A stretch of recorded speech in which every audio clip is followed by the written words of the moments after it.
Hotel Bristol.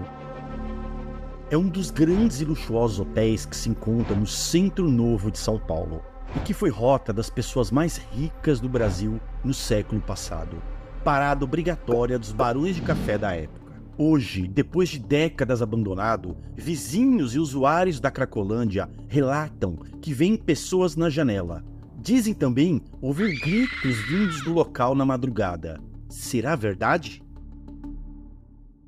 Um hotel luxuoso, construído próximo às duas estações de trem. Era a passagem obrigatória para quem seguia a viagem até Santos. Esse hotel começou a funcionar no início do século passado, mas ao longo do tempo começou a colecionar histórias macabras.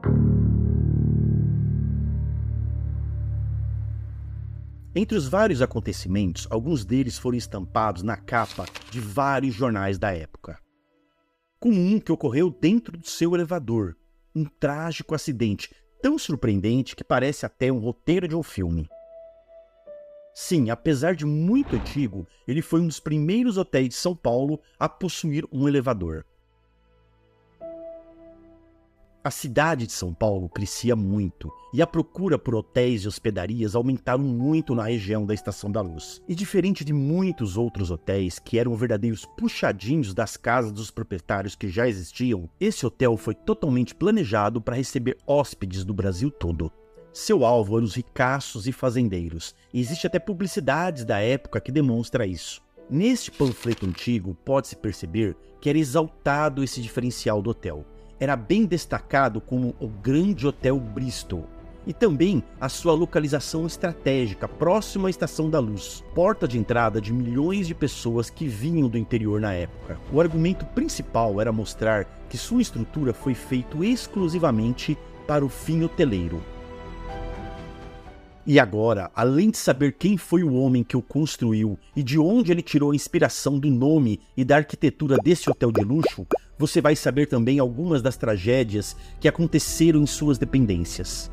E quem foi a pessoa que morreu dentro do elevador desse hotel? Isso e muito mais eu vou te mostrar agora.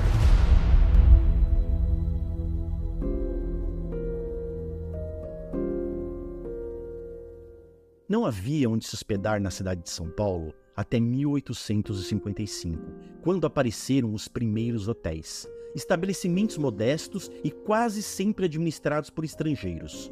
Os hotéis eram ainda vistos com certo preconceito pela sociedade paulistana. Não eram lugares próprios para as pessoas de bem, sendo frequentados quase que exclusivamente por forasteiros. No fim do século XIX, a importância econômica das fazendas de café do interior de São Paulo e o surgimento da ferrovia em 1867, ligando Santos a Jundiaí, foram decisivos na transformação da cidade, que passava de cidade colonial para a metrópole do café. E a caminho do litoral paulista, com destino ao Porto de Santos, a produção de café das fazendas passava pelo antigo centro da cidade, trazendo consigo barões do café, fazendeiros, imigrantes e muitos investimentos. Antes mesmo da construção do Hotel Bristol no Centro Novo, o Centro Antigo concentrava todos os serviços comerciais e financeiros da época, chamado de Triângulo, região conhecida hoje pelo cruzamento das ruas Direita, 15 de Novembro e São Bento. O movimento dos comércios, dos bondes e das pessoas eram intensos nesse triângulo. Dois dos hotéis mais famosos de São Paulo ficavam nesse triângulo: o Grande Hotel e o Grande Hotel da Rotisserie Sportman. Esse segundo tem uma grande influência na história do Hotel Bristol, mas isso você vai ver logo à frente. Esses dois foram hotéis remanescentes do Império e localizavam-se no Centro Velho, que na época era a sede da diversão, do dinheiro e do comércio do povo rico da cidade. Os imigrantes europeus, na sua maioria italianos, viviam no Centro Velho e produziam a riqueza da elite paulistana. O modo de viver desses imigrantes modificou os hábitos dos paulistanos. Graças à quantidade de imigrantes nas ruas, São Paulo foi se tornando uma cidade europeizada. Já havia uma necessidade de expandir o centro de São Paulo, em virtude do Centro Velho estar se tornando pequeno para o movimento gerado pelos negócios. Com isso, foi construído em 1892 o Viaduto do Chá, que ligaria o Centro Velho ao Centro Novo. O viaduto foi um pontapé inicial para o novo centro emergir. A inauguração do Teatro Municipal em 1911 ajudou nessa transformação e, com isso, fortaleceu os interesses políticos, econômicos e financeiros além do Vale do Anhangabaú. O comércio e os serviços continuavam no Triângulo, mas o Centro Novo foi atraindo a atenção, tornando-se o centro elegante da cidade, e foi aos poucos roubando o movimento do Centro Velho. Com a construção da Estação da Luz em 1901, ou como dizia o povo, da Estação da Inglesa, já um pouco distante do Centro Velho, não demorou muito para que o novo marco da cidade fosse considerado uma sala de visitas de São Paulo. Todas as personalidades ilustres que tinham a capital como destino eram obrigadas a desembarcar no local. A estação tornou-se também a porta de entrada para imigrantes. E foi aí que A. Sitter, diretor do famoso e grande hotel da Rotisserie Sportman, viu uma oportunidade nesse novo centro e construiu o Grande Hotel Bristol. Estabelecido na esquina das ruas do Triunfo e Gusmões, o Grande Hotel Bristol foi um dos mais importantes hotéis paulistanos que estavam próximos às duas principais estações ferroviárias centrais da cidade. Foi construído 4 andares, o saguão e os andares dos quartos. E para chegar nos quartos foi construído um luxuoso elevador. Foi um dos primeiros elevadores da época em São Paulo. No topo da construção, bem de esquina, podia-se ver uma cúpula. E a inspiração de construir esse hotel foi tirada do famoso Hotel Bristol, que existe na cidade de Varsóvia, capital da Polônia. Mas apesar do sucesso do seu hotel, ao longo de décadas, ele foi colecionando tragédias, como mortes e crimes cometidos em suas dependências, como a de uma garota que denunciou um hóspede por ter sido seduzida por ele. Era um grande industrial do ramo têxtil da época. Foi um grande escândalo na ocasião. E quem foi esse homem e o que aconteceu com ele, você vai ver agora.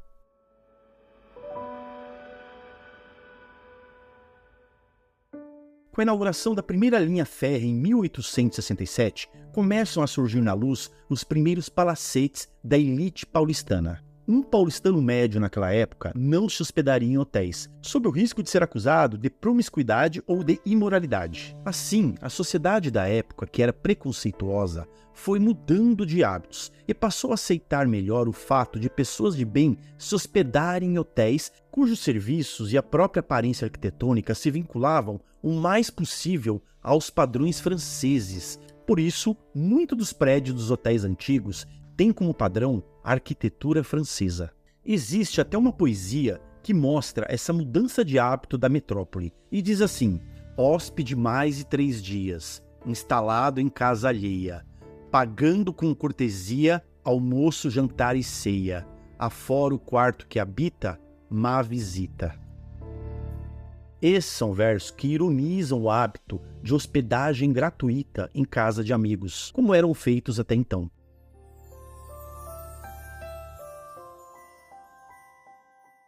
Com o passar da década, o Triângulo, como era conhecido, se tornou pequeno pelo volume de negócios que a cidade gerava. E aos poucos a economia foi se espalhando para o Centro Novo.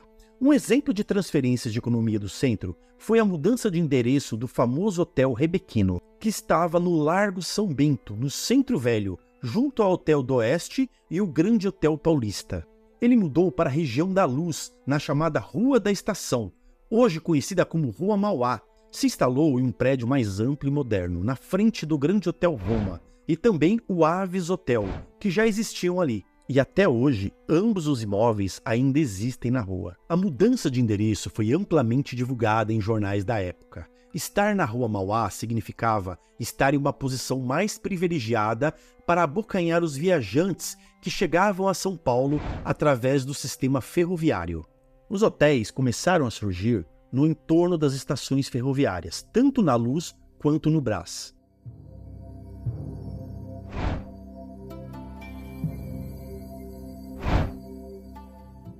E A. Sitter não ficou para trás e fundou na segunda metade da década de 1910 o Hotel Bristol. Ele foi construído em um estilo arquitetônico típico das mais belas edificações parisienses e um neoclássico. Na parte do teto, diante da entrada principal do hotel, uma grande cúpula transmitia um charme todo especial ao edifício. Hoje essa cúpula não existe mais, pois desabou com a ação do tempo.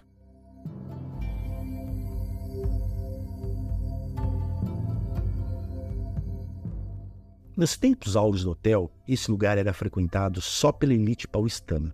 Aqui eram hospedados os barões de café e os homens mais ricos do país.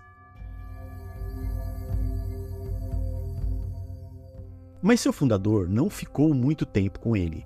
Pouco tempo depois, a propriedade passou a pertencer a Ângelo Gabrilli e Companhia, como dá para ver nesse panfleto antigo, que era distribuído por todos os lugares de São Paulo, principalmente nas estações de trem. A partir de 1940, ele foi comprado pelo Hotel Scala, como dá para ver na fachada do prédio, que esteve ali até bem pouco tempo atrás.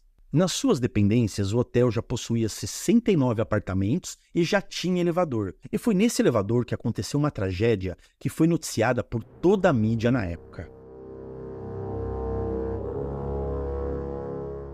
Uma história impressionante aconteceu no hotel. O dono do hotel queria transportar um cofre de 400 quilos que existia no primeiro andar para o saguão, ao lado da recepção. Ele chamou um engenheiro da empresa que construiu o elevador para saber se havia condição de fazer o transporte do pesado cofre de ferro pelo aparelho.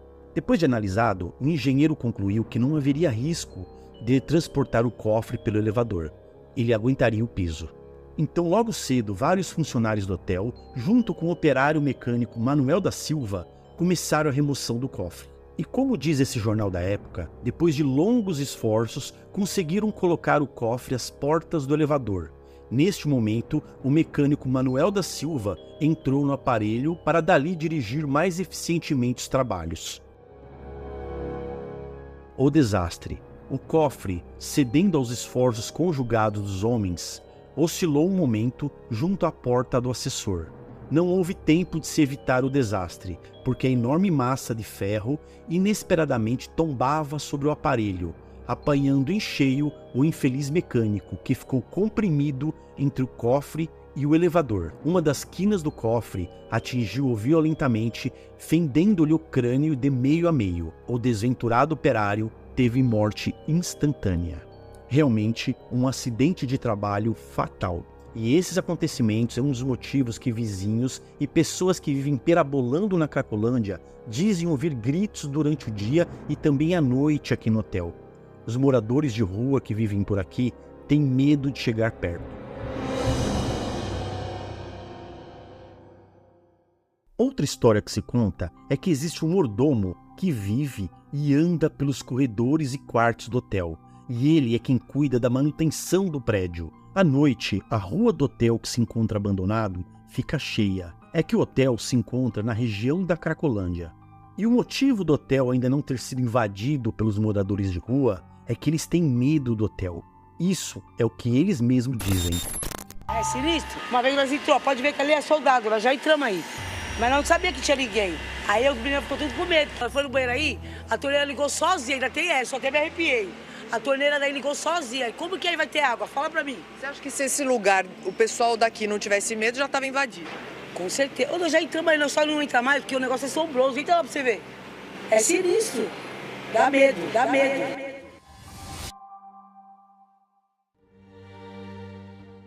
As pessoas que moram na região afirmam que esse hotel é assombrado. Dizem que aparece uma mulher em uma das janelas do hotel. Os vizinhos apelidaram ela de Velha do Titanic, uma senhora de mais de 80 anos, de cabelos brancos, que aparece de madrugada. Essa é a Ana Paula. Ela vive na Rua dos Gusmões. Olha para o hotel, mas só do lado de fora.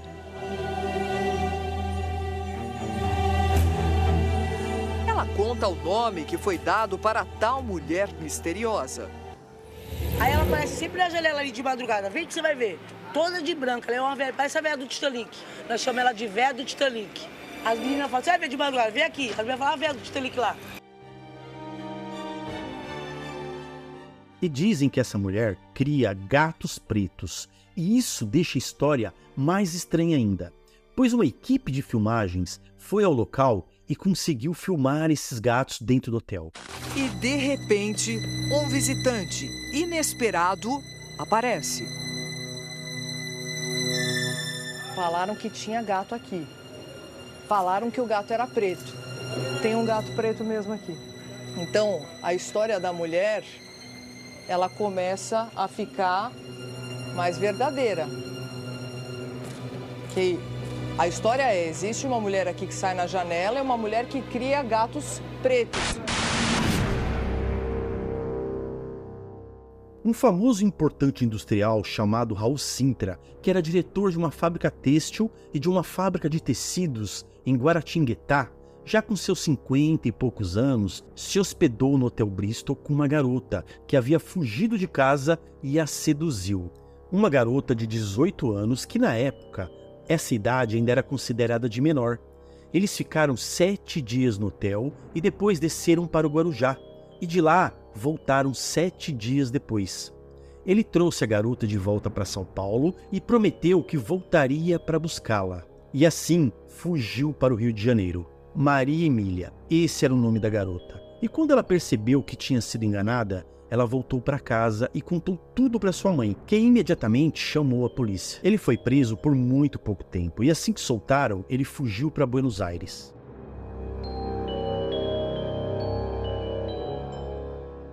Depois de anos de glória, o Hotel Bristol e todos os outros hotéis que existiam nas proximidades foram sofrendo com a decadência da região de Santa Efigênia. Nessa área da cidade, entre o Parque da Luz e a Avenida São João, apelidada de Cracolândia pela sociedade, estão localizados alguns bons exemplos de palacetes com características preservadas, embora precisando de manutenção, como por exemplo o Palacete Vitória e o Palacete Leles. O Hotel Bristol foi construído há mais de 100 anos. Foi fechado no ano de 1970 por processos trabalhistas e está há décadas abandonado. Hoje é um prédio tombado pelo patrimônio histórico, mas no Brasil isso não significa nada.